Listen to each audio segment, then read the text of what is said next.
bonsoir à tous et bienvenue à votre édition de 19h sur la télévision du Burkina. Les avantages de la TNT, la télévision numérique terrestre, expliqués aux populations de Banfora dans les Cascades.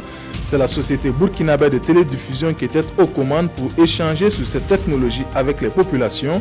Une technologie qui devrait permettre d'accéder à plus de chaînes de télévision tout en améliorant la qualité de l'image et du son.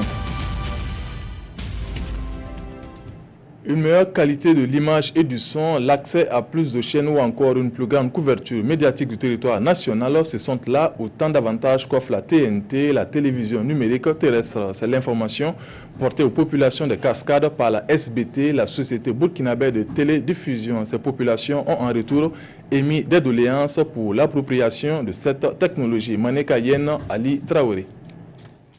La télévision numérique terrestre TNT est une réalité au Burkina Faso et la société burkinabé de télédiffusion SBT, avec en tête le ministre en charge de la communication, tient ici à Banfora une conférence publique sur la question. L'objectif étant de préparer les populations de la région des Cascades à mieux vivre cette transition de l'analogie au numérique. Il s'agissait pour nous de présenter la TNT, son état de mise en œuvre, surtout de montrer également les avantages et les facilités que cela offre aux populations et de les appeler à intégrer ce processus qui est irréversible et qui doit permettre d'avoir une meilleure diffusion des images et du son sur l'ensemble des territoires, une couverture quasiment à 100% de notre pays. Lors de son exposé, la directrice générale de la SBT s'est étalée de long en large sur cette nouvelle technologie, de quoi rassurer les populations, même si elles expriment des inquiétudes. Le message est passé parce que les questions qui nous ont été posées sont des questions qui montrent la compréhension des populations, les attentes aussi, et surtout également des questions très pratiques qui montrent que les populations se sont appropriées le processus. Souvent, c'est la question de matériel qui se pose. Il faut avoir un décodeur, il faut avoir une antenne. Bon, et pourtant, je sais bien que depuis un certain temps, beaucoup d'utilisateurs de télé s'étaient penchés sur les antennes paraboliques. Beaucoup ont arraché leurs antennes UHF, VHF. Donc, ça sera pour d'autres un nouveau départ. Néanmoins, elles sont optimistes quant aux avantages qu'offre la TNT, une technologie qui a déjà fonctionné dans plusieurs localités du Burkina Faso depuis le 30 septembre dernier. La délégation consulaire du Sud-Ouest a lancé officiellement ses activités ce samedi à Gawa. Cette structure a pour mission d'accompagner les opérateurs économiques de cette région et aussi servir de relais auprès de la Chambre de commerce et d'industrie du Burkina. Le film de la cérémonie avec Bernard Kombelem et Dimitri Badini. À ce geste, le représentant du ministre en charge du commerce lance officiellement les activités de la DCR, la délégation consulaire régionale du Sud-Ouest. Constituant l'une des instances de la Chambre de commerce et d'industrie du Burkina Faso, la DCR a pour rôle d'accompagner les opérateurs économiques de la région et d'écouter leurs préoccupations en vue d'une meilleure compétitivité de leurs affaires. Véritablement, l'ouverture de cette délégation consulaire, on attend beaucoup d'elle. J'ai traduit ces attentes-là auprès du président de la délégation régionale pour lui demander de travailler en cohésion, parce que vous connaissez que chez nous, là, ce n'est pas toujours évident. Travailler en tout cas à ce qu'il y ait beaucoup plus de calme pour permettre véritablement aux activités économiques de prendre un essor pour la région. L'intérêt pour la région, c'est de permettre aux entreprises locales d'être plus proches de la Chambre de commerce et de pouvoir mener à bien leurs activités. Au cours de la cérémonie, au nombre de 7, les élus des délégations consulaires régionales ont été présentés au public, lesquels élus, tout en manifestant leur satisfaction pour leur structure en marche, clament la parfaite union entre fils et filles de la localité afin de porter haut les intérêts du secteur privé de la région. La cohésion sociale, on va demander avec la population du Sud-Ouest. En plus, la région est très jeune. On ne peut pas aller vite comme Banfora, Bobo. On va demander beaucoup de formations. À cette occasion, des attestations ont été remises à des restaurateurs et acteurs du tourisme de la région pour leur formation reçue en juillet dernier dans leur mission d'accueil et de restauration.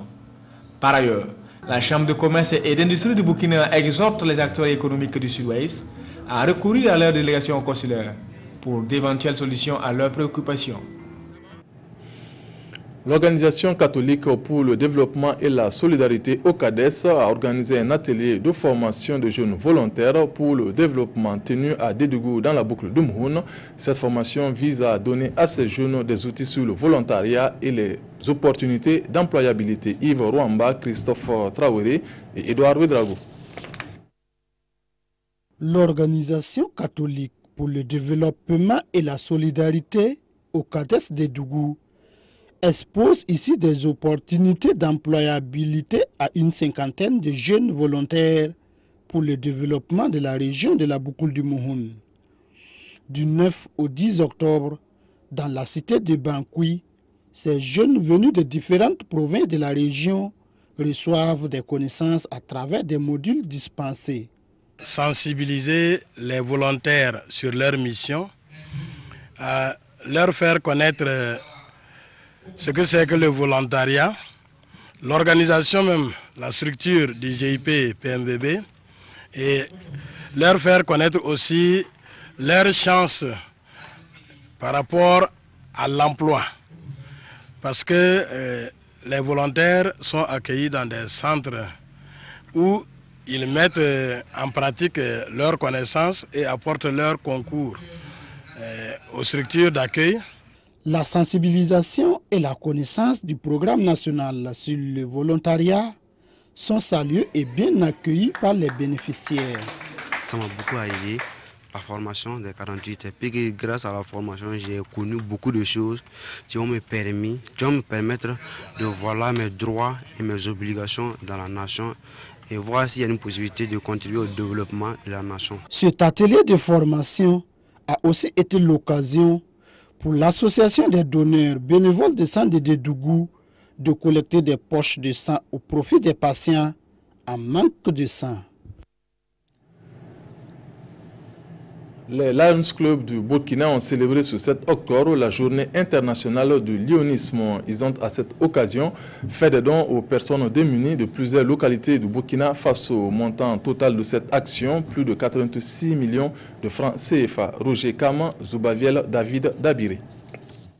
Le Lions Club, solidaire des personnes nécessiteuses en cette journée internationale du lionisme.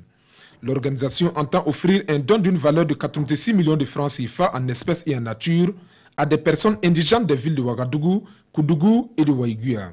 Un geste qui, selon les donateurs, vise à soutenir ces familles vulnérables confrontées en cette période à l'épineuse question de la scolarité des enfants.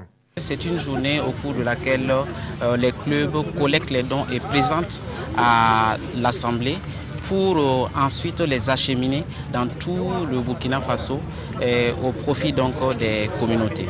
Il y a des dons en espèces qui vont des effets d'habillement, des vivres,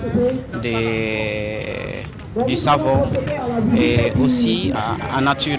Mais préalablement, il y a un travail d'identification des besoins réels de ces communautés avant donc d'orienter l'activité de collecte de dons. Célébrée annuellement le 8 octobre, cette journée est placée sous le thème « Tous solidaires dans le don de soi pour un district de partage et de paix ». La journée a été instituée en 1958 par le Lions Club, un club de service international de bénévoles. Son effectif est d'environ 1,4 million de membres repartis dans 206 pays. Le village Kouba, situé dans la commune rurale de Koubri, a un nouveau chef. Naba Boulsa est le 17e chef de la lignée à régner sur cette localité. La cérémonie d'intronisation s'est déroulée en présence de Ismaël Diloma Sirima. Des rites et rituels traditionnels effectués.